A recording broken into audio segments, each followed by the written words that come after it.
তো hello guys, চলে এসেছে আবার একটা নতুন মিনি ভ্লগ নিয়ে। আজকে যাব কম্পিউটার ক্লাস, আর আমি যাব আর সাথে যাবে আমার বান্ধবী।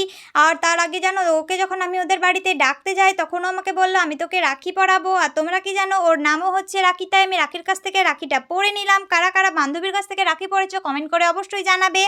আর রাখিকে আমি অনেকটা ভালোবাসা দেওয়ার পরে চলো এবার যাওয়া যাক বাস স্ট্যান্ডের দিকে, কারণ ওইখানে টোটো করে যাব আমরা কম্পিউটার ক্লাস। তাই দেখো, কম্পিউটার ক্লাস যাওয়ার জন্য বাস স্ট্যান্ডে এখন অপেক্ষা করছি আমি টোটোর জন্য। কিন্তু আমার বান্ধবী দেখো আমাকে কেমন পা দেখাচ্ছে, সেই পাটাকে ইগনোর করার পরে চলো তোমাদেরকে একটা ক্ষেত দেখায় যেখানে ধান পোতা হয়েছে। এই দেখো, আর এখন তো চাষ হয়েছে। কাদের কাদের চাষ হয়েছে কমেন্ট করে জানিও। আর কম্পিউটার ক্লাস যাওয়ার আগে আমাদের প্রচণ্ড খিদে পেয়ে গেছিলো, তাই আমরা একটা দোকানে ঢুকে প্রথমে খেয়ে নিয়েছি, কারণ পেট পুজো সবার আগে, তারপরে দেখা যাবে সব কিছু। তারপরে কম্পিউটার ক্লাস করার পরে সেখান থেকে এবার বেরিয়ে আমরা টোটো করে যাব বাড়ি। তার আগে তোমাদেরকে বলে দিই, তোমাদের ভালোবাসায় আর আশীর্বাদে আমার ইউটিউবে 300 সাবস্ক্রাইবার কমপ্লিট হয়ে গেছে। তোমাদেরকে অনেক অনেক ধন্যবাদ। আজকের মতো এটুকুই, ভালো লাগলে লাইক কমেন্ট শেয়ার করে দেবে। তো টাটা বন্ধুরা, দেখা হচ্ছে অন্য কোনো ভিডিওর সাথে, ততক্ষণের জন্য ভালো থেকো।